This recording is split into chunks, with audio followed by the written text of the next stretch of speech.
আমাকে বরাবর আপনারা দেখেছেন কাজল শেখ এবং তার ভাইপো ফিলিপ শেখ আমাকে বরাবর একবার হুমকি দিয়েছে যে আমি অনুব্রত মণ্ডলের সঙ্গে দল করা যাবে না, কিন্তু আমি সেই বাধা মানি নাই। এর আগে আমাকে অনেকবার মারার চেষ্টা করেছে, মেরেছে।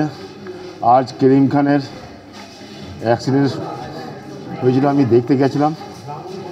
আসার পথে কাজল শেখের এবং ফিলিপ শেখের কিছু দুষ্কৃতী মহিম শেখ এবং শুকুর শেখ তার বাহিনী 25 থেকে 30 জনা মোটরসাইকেলটা নিয়ে আমার উপর আমাকে মেরে ফেলার না, এটা হলো তুলাবাজ, কাজল শেখের তুলাবাজের বাহিনী।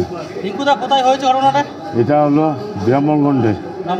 হ্যাঁ, এসব ব্যাপারে আমার কিছু জানা নাই, তবে ওই ঠিক 11টা সাড়ে 11টার সময় কয়েকজন ছেলে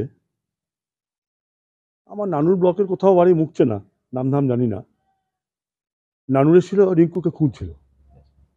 আমি জিজ্ঞেস করছিলাম কেন, সে বলল 3-4 বছর আগে রিঙ্কু নাকি বেশ কয়েকজনের কাছে, কারো কাছে 3 লাখ, কারো কাছে 4 লাখ টাকা নিয়েছে চাকরি যাবার পরিবর্তে। সেজন্য ওরা প্রায় কয়েকদিন ওর বাড়ি আসছে, খুঁজে পাচ্ছে না, বা বাজারে নানুরে খুঁজছে, বিভিন্ন জায়গায় খুঁজে পাচ্ছে না। এটা শুনলাম, এবং মারধর করেছে, এ ব্যাপারে এসব কিছু জানি না, তাদের কাছ থেকে শুনলাম আর কি। রিঙ্কু চৌধুরীকে তারা বেশ কয়েকদিন খুঁজে বেড়াচ্ছে, পাচ্ছে না। তার সাফ দাবি যে সে অনুব্রত মণ্ডলের সঙ্গে দল করে, তার জন্য তাকে মারধর করা হয়েছে। আমার জানা নাই।